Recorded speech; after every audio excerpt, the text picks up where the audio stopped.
कभी सफर आसान लगता था, आज हर किलोमीटर जेब पर भारी पड़ रहा है। महंगाई की आग अब सिर्फ बाजार में नहीं बल्कि हर घर की रसोई तक पहुंच चुकी है। नमस्कार, मैं अंशिका मतवाल और आप देख रहे हैं खोजनारत। देश में एक बार फिर पेट्रोल, डीजल और सीएनजी की कीमतों ने आम आदमी की चिंता बढ़ा दी है। सिर्फ 10 दिनों के अंदर तीसरी बार ईंधन के दाम बढ़ाए गए हैं। यानी अब गाड़ी चलाना ही नहीं बल्कि रोजमर्रा की जिंदगी भी महंगी होती जा रही है।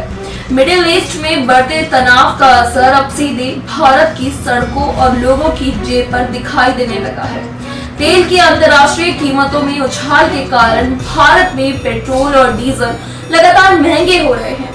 सीएनजी की कीमतों में भी बढ़ोतरी हुई है, जिससे ऑटो, टैक्सी और पब्लिक ट्रांसपोर्ट का खर्च बढ़ने लगा।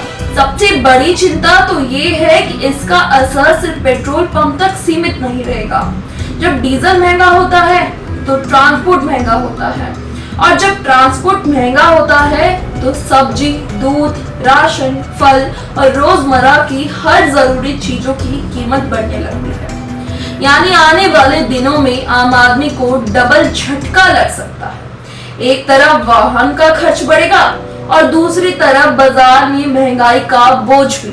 हाल ही में पेट्रोलियम मंत्रालय ने लोगों को भरोसा दिलाया था कि घबराने की जरूरत नहीं है और देश में ईंधन की कोई कमी नहीं है। लेकिन लगातार बढ़ती कीमतों ने लोगों की चिंता और बढ़ा दी है।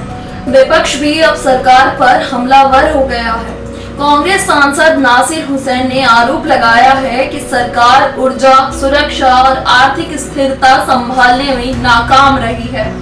हालांकि सरकार का कहना है कि वैश्विक हालात की वजह से ये दबाव बना है और स्थिति पर लगातार नजर रखी जा रही है।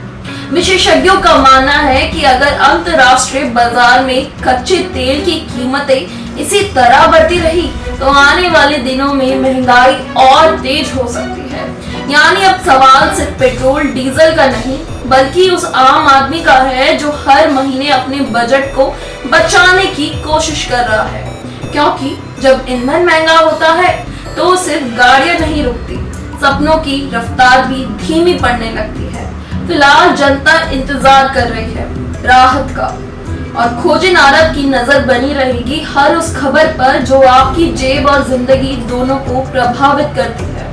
और इसी के साथ मैं अंशिका मतवाल आपसे विदा लेती हूँ और अधिक खबरों के लिए देखते रहिए खोजनारत। धन्यवाद।